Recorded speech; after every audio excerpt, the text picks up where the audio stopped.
Hello दोस्तों, नमस्कार। Stock market share YouTube channel में आपका स्वागत है। अभी हम बात करने वाले हैं जीटीएल इंफ्रा लिमिटेड कंपनी की, क्योंकि इसके बारे में एक 5G से संबंधित बहुत बड़ी न्यूज निकल के सामने आती हुई दिखाई दे रही है। तो इसे हम देखने की कोशिश करेंगे कि आखिर ये जो 5G से संबंधित जो न्यूज निकल के सामने आई है उसका इस कंपनी पे क्या प्रभाव पड़ता हुआ दिखाई देने वाला है। और इसके अलावा इसमें एक चीज और आपको बता दूं कि LIC की भी लगभग 3.5% की हिस्सेदारी होते हुए दिखाई देती है, तो उसे भी हम देखने की कोशिश करेंगे।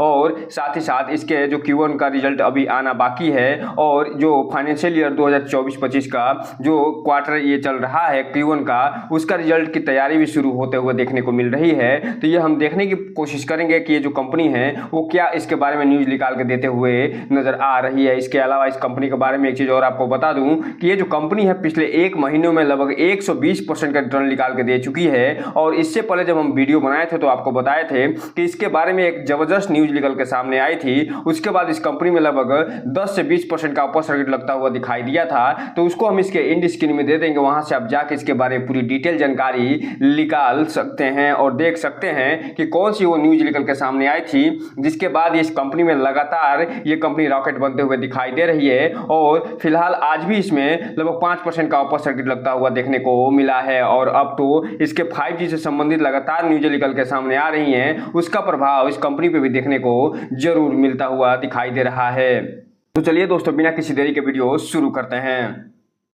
सबसे पहले अगर हम बात करें इसके चार्ट पैटर्न की, तो यहाँ पे आप देख रहे हैं कि ये जो कंपनी है आज भी लगभग 5% के अपर सर्किट में ये ₹3.26 पे बंद होते हुए देखने को मिल रही है। और यहाँ पे आप देख सकते हैं कि फिलहाल 5 दिन में इस कंपनी ने लगातार अपर सर्किट लगाते हुए और ये 27 से 28% का रिटर्न निकाल के दे चुकी है। अब जैसे ये एक महीने की बात करेंगे तो ये जो कंपनी है यहाँ पे आप देख सकते हैं कि ₹2 से नीचे हुआ करती थी 31 मई से पहले। और यहाँ पे आप देख सकते हैं कि लास्ट 28 जून जाते फिलहाल ये जो कंपनी है लगभग 117 से 18% का रिटर्न निकाल के दे चुकी है। और ये जो रिटर्न निकल के सामने आई है वो जब ये न्यूज निकल के सामने आई थी इस कंपनी के बारे में, जो कोर्ट के द्वारा फैसला निकल के सामने आया था जिसमें इस कंपनी को अच्छा खासा राहत मिलता हुआ दिखाई दिया था, उसके बाद ये कंपनी फिलहाल लगातार अपसाइड में जाते हुए देखने को मिल रही है। और अब तो इसके संदर्भ में लगातार अच्छी न्यूजें निकल के आ रही हैं। उसके बाद ये कंपनी अच्छा खासा रिटर्न भी निकाल के देते हुए दिखाई दे रही है। वहीं अगर हम बात करें 6 महीने की चार्ट पैटर्न की, तो 6 महीने में इस कंपनी ने 141% का रिटर्न निकाल के दे दिया है। और इसके अलावा अगर हम बात करें टेल डेट की, तो ये टेल डेट में भी ये जो कंपनी लगभग 141 से 42% का रिटर्न निकाल के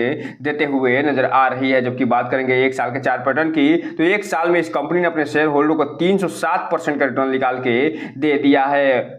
न्यूज के बारे में पूरा डिटेल देखने से पहले थोड़ा सा हम बात कर लें इसके कंपनी के बारे में, जो इसके क्लाइंट बेस है उसके। तो यहाँ पे आप देख रहे हैं कि इसके क्लाइंट में एयरटेल होता हुआ दिखाई दे रहा है। और ये जो कंपनी है फिलहाल BSNL भी इसका क्लाइंट होता हुआ देखने को मिल रहा है। और साथ ही साथ इसमें जो जेंट है टेलीकॉम सेक्टर का जिसका नाम जियो है, वो भी इसके क्लाइंट होता हुआ दिखाई दे रहा है। इसके अलावा टाटा कम्युनिकेशन और VI भी इसकी क्लाइंट होते हुए देखने को मिल रही है। अर्थात कहने का मतलब यह है कि टेलीकॉम क्षेत्र की जो दिग्गज कंपनियां हैं जो 3 मुख्य रूप से होते हुए दिखाई देती हैं, जो कि मोबाइल जो टेलीफोन है उसको ऑपरेट करते हुए दिखाई देती हैं, उसके संचार में अच्छी अपना भागीदारी निभाते हुए दिखाई देती हैं, उसमें ये तीनों फिलहाल इसके क्लाइंट होते हुए दिखाई दे रहे हैं। और इसी के संदर्भ में ये न्यूज निकल के आती हुई दिखने को मिल रही है, जिसके बाद ये जो कंपनी लगातार अच्छी खासी तेजी दिखाते हुए नजर आ रही है। आप जानते हैं कि ये जो कंपनी है ये टेलीकॉम टावर्स प्रोवाइड करते हुए देखने को मिलती है। और यहाँ पे आप देख रहे हैं लगभग 26,000 प्लस टेलीकॉम टावर को ये ऑपरेट करते हुए दिखाई देती है। और साथ ही साथ 22 टेलीकॉम सर्किल्स को लगभग 5,000 प्लस जो हैप्पी टीममेट्स हैं उसको ये ऑपरेट करते हुए दिखाई देती है। और 70 मिलियन प्लस जो सब्सक्राइबर जो हैं इससे कनेक्ट होते हुए दिखाई देते हैं। साथ ही साथ 25 प्लस ये अवार्ड भी जीतते हुए देखने को मिलती है। तो इस हिसाब से आप कह सकते हैं कि ये जो टावर आप देख रहे हैं इसका जो निर्माण करती है, इसका इंफ्रास्ट्रक्चर जो बिल्डअप करती है इसी कंपनी के द्वारा किया जाता है। और इसी संदर्भ में जो जियो है, जो VI है और इसके अलावा जो एयरटेल है इसके क्लाइंट होते हुए देखने को मिलते हैं। अगर बात करें जो न्यूज निकल के सामने आती हुई दिखाई दे रही है उनकी, तो यहाँ पे आप देख रहे हैं 2 दिन पहले का ये न्यूज होता हुआ देखने को मिल रहा है। और इसमें ये बताया जा रहा है कि जो 5G स्पेक्ट्रम की नीलामी होते हुए दिखाई देनी थी वो फिलहाल अब खत्म होते हुए देखने को मिल रही है। और इसमें जो एयरटेल है सबसे बड़ा जो बोलीदाता निकल के सामने आया है 5G जो स्पेक्ट्रम है उसका। और साथ ही साथ 10 दिनों में जो कंपनियां हैं लगभग लगभग 11,340 करोड़ का ये बोली लगाते हुए नजर आई हैं 5G स्पेक्ट्रम का। और चूंकि आप जानते हैं कि वर्तमान में जो गवर्नमेंट है और जो भी टेलीकॉम कंपनियां हैं वो 5G पे अपना अच्छा खासा रिसर्च एंड डेवलपमेंट करते हुए दिखाई दे रही हैं और उसको बढ़ाने के लिए लगातार नए नए इनिशिएटिव लेते हुए दिखाई दे रही हैं। और चूंकि आप जानते हैं कि ये जो 5G स्पेक्ट्रम होगा बिना टावर के ये संभव नहीं है और इसी टावर क्षेत्र में फिलहाल GTL इंफ्रा काम करते हुए दिखाई देती है और इसी टावर पे फिलहाल 5G से संबंधित जो डोम्स होंगे वो लगाए जाएंगे और जिसके फलस्वरूप इस कंपनी में अच्छी खासी तेजी भी देखने को मिल रही है। उसके बारे में आगे ये बताते हुए नजर आ रहे हैं कि 25 जून को जो 5G स्पेक्ट्रम की नीलामी शुरू हुई थी वो फिलहाल 7 राउंड चलते हुए दिखाई दी और इसमें 11,340 करोड़ का टोटल फिलहाल इनकम होता हुआ दिखाई दिया सरकार को। और ये जो इनकम हुआ है 11,340 करोड़ का और ये जो नीलामी हुई है वो फिलहाल जो भी कंपनियां नीलामी में शामिल हुई हैं जिनको स्पेक्ट्रम मिलता हुआ दिखाई दिया है उसे फिलहाल 10 दिन के अंदर जमा करना रहता है। इसके अलावा ऑक्शन की अगर हम बात करें तो सरकार के द्वारा 96,317 करोड़ रुपए का बेस प्राइस पे लगभग 10,522 मेगाहर्ट्ज का कुल स्पेक्ट्रम नीलामी के लिए रखे गए थे, जिसमें से सरकार को कुल 131 मेगाहर्ट्ज स्पेक्ट्रम के लिए बोलियां ही मिलते हुए दिखाई दी, जिसके वैलिडिटी 20 साल होते हुए नजर आएगी। अर्थात ये जो भी नीलामी हुई है फिलहाल ये 20 साल के लिए होते हुए देखने को मिल रही है। इसके अलावा 2022 में भी जो नीलामी हुई थी वो फिलहाल 1.5 ट्रिलियन रुपए की भारी भरकम जुटाते हुए सरकार नजर आई थी और इस नीलामी में देश की 3 दिग्गज जो कंपनियां हैं रिलायंस जियो, एयरटेल और वोडाफोन ने भाग लिया था। चूंकि आप जानते हैं कि रिलायंस जियो, एयरटेल और वोडाफोन दोनों GTL इंफ्रा के फिलहाल एक क्लाइंट होते हुए दिखाई देते हैं। वहीं आगे ये बताते हुए नजर आ रहे हैं कि जो डिपार्टमेंट ऑफ टेलीकम्युनिकेशन है वो मोबाइल फोन के सेवाओं के लिए 8 स्पेक्ट्रम की नीलामी रखते हुए नजर आए थे, जिसमें से 800 मेगावाट, 900, 1800, 2100, 2300 और साथ ही 2500 के अलावा 3300 के अलावा यहाँ पे देख रहे हैं कि 26 गीगाहर्ट्ज बैंड को भी शामिल होते हुए देखने को मिले थे। और ये जो रखा गया था इसमें सबसे ज्यादा अगर किसी ने हिस्सेदारी निभाई, सबसे ज्यादा अगर कोई बैंड खरीदता हुआ नजर आया वो है एयरटेल जो इंडिया। इसके बारे में यहाँ आगे बताते हुए नजर आ रहे हैं कि 6,887 करोड़ की ये बोली लगाते हुए भारतीय एयरटेल नजर आया और फिलहाल 900 मेगाहर्ट्ज, 1800 मेगाहर्ट्ज और 2100 मेगाहर्ट्ज जो फ्रीक्वेंसी जो बैंड है और साथ ही साथ जो 97 मेगावाट स्पेक्ट्रम को ये फिलहाल खरीदते हुए नजर आया है। और चूंकि आप जानते हैं कि जो 5G और 4G में मेन डिफरेंस ये है कि डेटा की स्पीड कितनी अच्छी होते हुए दिखाई देगी और इसी संदर्भ में फिलहाल 5G से संबंधित ये स्पेक्ट्रम खरीदते हुए नजर आ रहे हैं।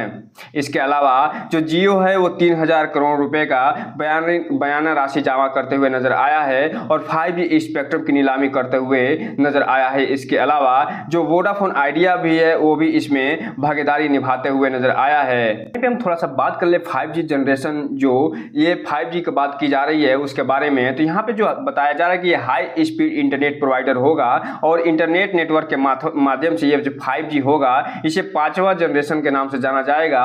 और ये जो 5G है फिलहाल एक वायरलेस ब्रॉडबैंड इंटरनेट सर्विस होता हुआ दिखाई देगा, जो कि तरंगों के माध्यम से हाई स्पीड इंटरनेट सेवा प्रदान कराते हुए नजर आएगी। और ये जो हाई स्पीड इंटरनेट सेवा प्रदान होगा वो फिलहाल हाई फ्रीक्वेंसी बैंड के तहत ही प्रदान होता हुआ नजर आएगा, जिसे 5G बैंड के नाम से जाना जा रहा है। तो इस हिसाब से आप कह सकते हैं कि जो GTL इंफ्रा लिमिटेड कंपनी है वो फिलहाल जियो, एयरटेल और वोडाफोन आइडिया के माध्यम से अच्छा खासा कारोबार आने वाले समय में करता हुआ नजर आएगा, क्योंकि 5G भविष्य बताया जा रहा है। अब यहीं पे अगर हम बात कर लें LIC के बारे में, तो यहाँ पे आप देख रहे हैं कि मार्च 2024 का जो डेटा निकल के सामने आया है होल्डिंग से संबंधित, तो उसमें इस कंपनी का यानी LIC का लगभग 3.3% के आसपास हिस्सेदारी होते हुए देखने को मिल रही है और LIC अभी भी इसमें अपना भरोसा कायम करके बैठा हुआ है। हालांकि ये जो कंपनी है ये फिलहाल ये विश्व की सबसे बड़ी जो इंश्योरेंस कंपनी होते हुए दिखाई देती है और जब भी इतनी बड़ी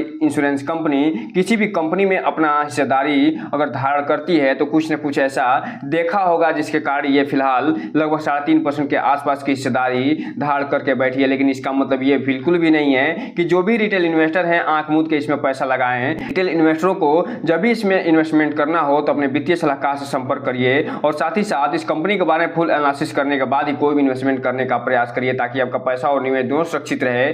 और साथ में आपका भविष्य भी, क्योंकि ये जो वीडियो है सिर्फ और सिर्फ एजुकेशनल पर्पस के लिए बनाया जा रहा है। इसके माध्यम से कोई भी सलाह इन्वेस्टमेंट की नहीं दी जाती। अब हम अगर बात करें अगले न्यूज की, तो ये जो न्यूज है वो फिलहाल 27 तारीख को निकल के आती हुई दिखाई दे रही है। और ये जो न्यूज है फिलहाल ट्रेडिंग विंडो क्लोजर से संबंधित न्यूज है। और ये इसलिए ट्रेडिंग विंडो फिलहाल क्लोज होता हुआ दिखाई देने वाला है क्योंकि ये जो कंपनी है अपना Q1 का जो रिजल्ट है वो आने वाले समय में पेश करते हुए दिखाई देगी, जिसके कारण ये जो इनसाइडर ट्रेडिंग की संभावना रहती है उसको फिलहाल ये खत्म करते हुए दिखाई देने वाले हैं। और फिलहाल जो प्रमोटर हैं, जो प्रमोटर ग्रुप हैं और इसके अलावा जो इसके कंपनी के कर्मचारी और अधिकारी होंगे उनके लिए 1 जुलाई से ये ट्रेडिंग विंडो क्लोज होता हुआ दिखाई देगा और 48 घंटे के बाद फिलहाल ये खुलता हुआ नजर आएगा। तो इस हिसाब से आप कह सकते हैं कि ये जो कंपनी है अपने Q1 के रिजल्ट की तैयारी फिलहाल शुरू कर दी है। अगर बात करें इसके कारोबार की, तो यहाँ पे आप देख रहे हैं कि जो डिलीवरी पोजीशन उठाई जा रही है और जो टोटल क्वांटिटी ट्रेड हो रही है उसमें अच्छा खासा अंतर होता हुआ दिखाई दे रहा है।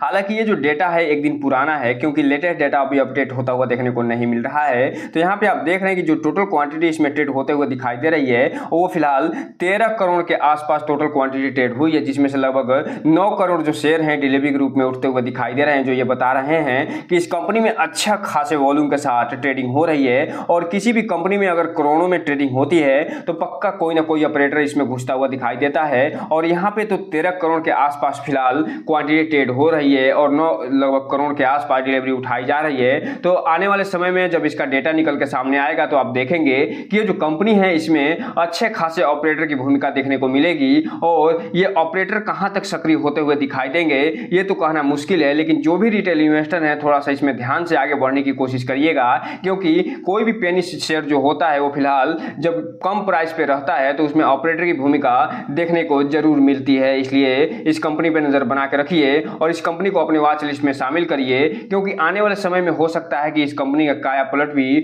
होता हुआ दिखाई दे जाए। जो 5G टेक्नोलॉजी निकल के सामने आ रही है उसके कारण। तो दोस्तों ये रहा आज का वीडियो। इस चैनल को लाइक करें, सब्सक्राइब करें और बेल आइकन हिट करना तो बिल्कुल ना भूलें, ताकि नए वीडियो के जो अपडेट्स आपको ऐसे समय समय पे मिलता रहे। जय हिंद दोस्तों।